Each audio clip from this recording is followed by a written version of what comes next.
আসসালামু আলাইকুম রহমতুল্লাহি ওয়া ইন্নাল হামদুলিল্লাহি নাহমাদুহু ওয়া নাস্তাঈনুহু ওয়া নাস্তাগফিরুহু ওয়া নাউযু বিল্লাহি মিন শুরুরি আনফুসিনা ওয়া মিন সাইয়্যাতি আমালিনা মান ইয়াহদিহিল্লাহু ফালা মুদিল্লা লাহু ওয়া মান ইউদ্লিল ফালা হাদিয়া লাহু ওয়া আশহাদু আন লা ইলাহা ইল্লাল্লাহু ওয়াহদাহু লা শারীকা লাহু ওয়া আশহাদু আন্না মুহাম্মাদান আবদুহু ওয়া রাসূলুহু আম্মা বা'দ। সম্মানিত দর্শক মণ্ডলী, আপনার নিকটে রাসূলুল্লাহ সাল্লাল্লাহু আলাইহি ওয়াসাল্লামের তাকওয়া পরহেজগারিতার একখানা নমুনা পেশ করব, যা থেকে আমরা বুঝতে পারব রাসূলুল্লাহ সাল্লাল্লাহু আলাইহি ওয়াসাল্লাম কত বড় মুত্তাকি ছিলেন। আর এটা তো জানাশোনা কথা যে রাসূলুল্লাহ সাল্লাল্লাহু আলাইহি ওয়াসাল্লাম সৃষ্টিকুলের ভিতরে সব থেকে বেশি মুত্তাকি। তা আসুন হাদিসটি জানার চেষ্টা করি। হাদিসটি বর্ণনাকারী হলেন সাহাবী আনাস রাদিয়াল্লাহু আনহু। তিনি বলছেন, মাররান নবী সাল্লাল্লাহু আলাইহি ওয়াসাল্লাম বিতামরাতিন মাসকুতাতিন ফাকাল লাউলা আন্নাহা আন তাকুনা মিনাস সাদাকাহ লা আকালতুহা লাউলা আন তাকুনা মিনাস সাদাকাহ লা আকালতুহা। নবী সাল্লাল্লাহু আলাইহি ওয়াসাল্লাম রাস্তা দিয়ে অতিক্রমকালে একটি মাত্র খেজুরের পাশ দিয়ে অতিক্রম করলেন, মানে একটি খেজুর রাস্তায় দেখতে পেলেন। তখন তিনি কি বললেন? লাউলা আন তাকুনা মিন সাদাকাহ লা আকালতুহা। যদি এটা সাদাকার মালের সম্ভাবনা না হতো, মানে সদকার খাদ্যদ্রব্যের সম্ভাবনা না হতো, মানে সদকার মালের অন্তর্ভুক্ত না হতো, এরকম আশঙ্কা না থাকলে আমি ওটা অবশ্যই খেয়ে ফেলতাম। হ্যাঁ, আরেকটা বর্ণনা রয়েছে, আবু হুরায়রার বর্ণনা। রাসূলুল্লাহ সাল্লাল্লাহু আলাইহি ওয়াসাল্লাম বলেন, আজিদু তামরাতান সাকিতাতান আলা ফিরাশি। আমি খেজুর দেখতে পাই, একটা খেজুর দেখতে পাই আমার বিছানায় পড়ে থাকা, কিন্তু তারপরও সাদকার ভয়ে আমি সেটা খাই না, মানে সাদকা হওয়ার আশঙ্কা, সাদকার মাল। দেখুন এই মর্মের বর্ণনা দুটির জন্য সহিহ বুখারী 2055, সহিহ মুসলিম 1071। সমাজ শুদ্ধি হাদিস লক্ষ্য করলাম যে রাসূলুল্লাহ সাল্লাল্লাহু আলাইহি ওয়াসাল্লাম কত বড় পরহেজগার ছিলেন, যে সামান্য একটা খেজুর উনি রাস্তায় পড়ে দেখেছেন, খাওয়ার ইচ্ছা করেছে, কিন্তু ততক্ষণাৎ তার স্মরণ হলো যে হতে পারে এটা সাদকার মাল থেকে, মানে কেউ সাদকার মাল নিয়ে যাচ্ছিল কোথায় দেওয়ার জন্য বা বাইতুল মালে জমা দেওয়ার জন্যে, ওখান থেকে এটা পড়ে গিয়েছে। আর নবী রাসূলদের জন্য সাদকার মাল খাওয়া হালাল নয়, সাদকা খাওয়া জায়েজ নয়। এই জন্যই রাসূলুল্লাহ সাল্লাল্লাহু আলাইহি ওয়াসাল্লাম ওই একটি খেজুর পড়ে থাকা দেখার পরে এবং খাওয়ার ইচ্ছা থাকা সত্ত্বেও উনি খাননি।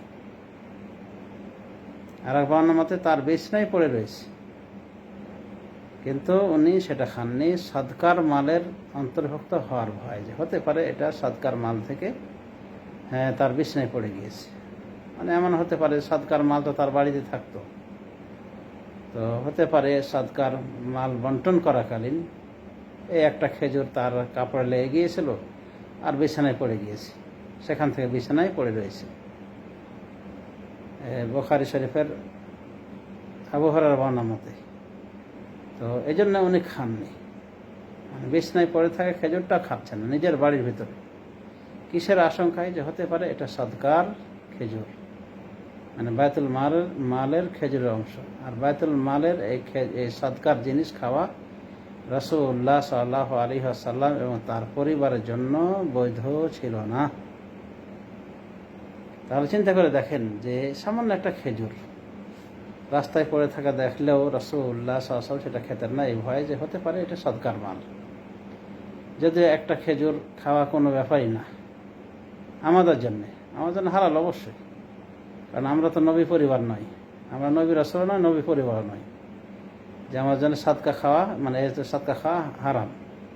এটা মূলত জায়েজ, রাসূল সাল্লাল্লাহু আলাইহি ওয়াসাল্লাম জায়েজ মনে করছিলেন, কিন্তু পরক্ষণে আশঙ্কা ছিল যে এটা সাদকার মাল হতে পারে, আর সাদকার মাল খাদ্য খাওয়া নবী সাল্লাল্লাহু আলাইহি ওয়াসাল্লামের ওপর, নবী পরিবারের ওপরে জায়েজ নয়। এখান থেকে আমরা বুঝতে পারি যে তিনি কতটা পরহেজগার ছিলেন। আশঙ্কা যে হতে পারে বাইতুল মাল, নাও তো হতে পারে, কিন্তু রাসূলুল্লাহ সাল্লাল্লাহু আলাইহি ওয়াসাল্লাম এতটাই সতর্ক ছিলেন হালাল হারামের বিষয়ে, এতটাই তিনি সতর্ক ছিলেন, সাবধান ছিলেন যে ওই পড়ে থাকা খেজুরটা উনি খেতেন না। এমনকি বিছনায় পড়ে থাকা খেজুরটা উনি খাওয়া থেকে বিরত থেকেছেন।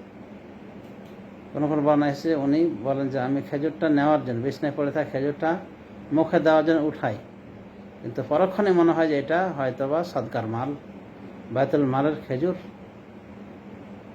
পরে ফেলে দিই।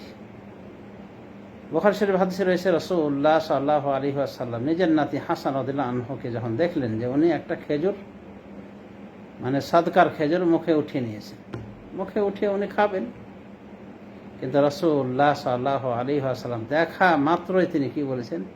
কেখ কেখ, যেটা আমরা বলতে পারি বাংলায় ছি ছি। তুমি জানো না হাসান যে আমরা নবী পরিবার, আমাদের জন্য সাদকার মাল খাওয়া জায়েজ নয়। তো হাসান রাদিয়াল্লাহু আনহু, হোসেন রাদিয়াল্লাহু আনহু সময় ছোট ছিলেন, কচি বাচ্চা।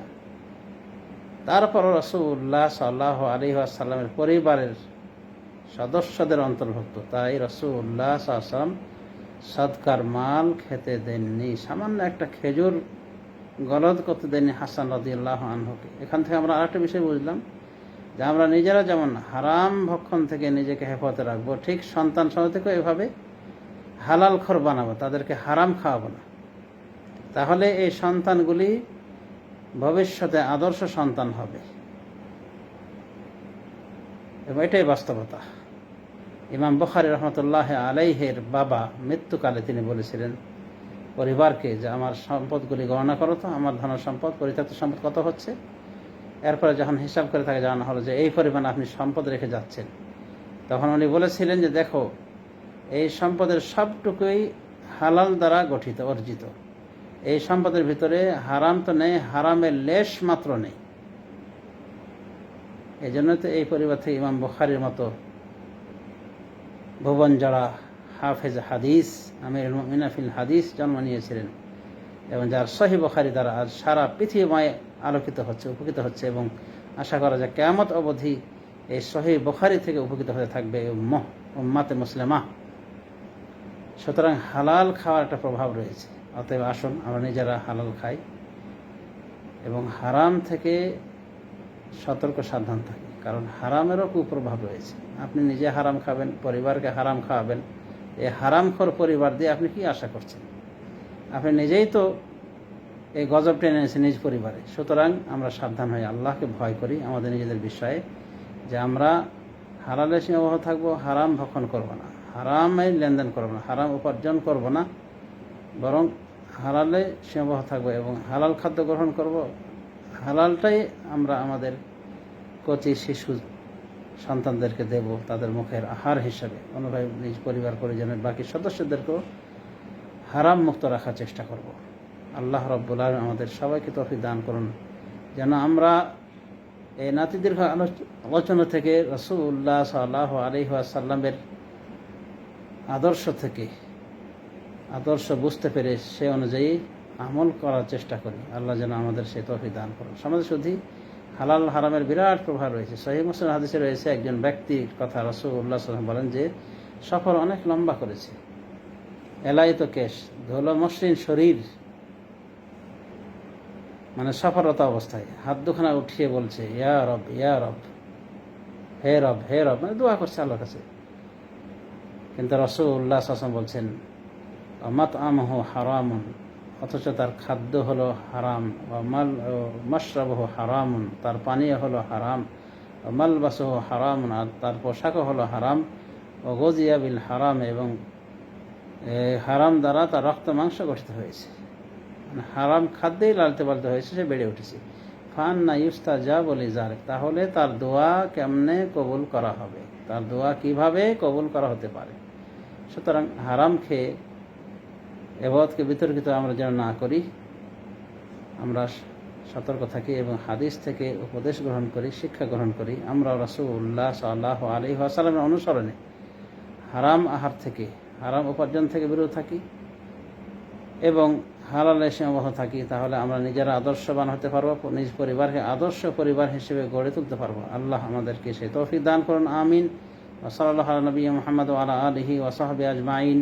আসসালামু আলাইকুম ওয়া রাহমাতুল্লাহি ওয়া বারাকাতুহু।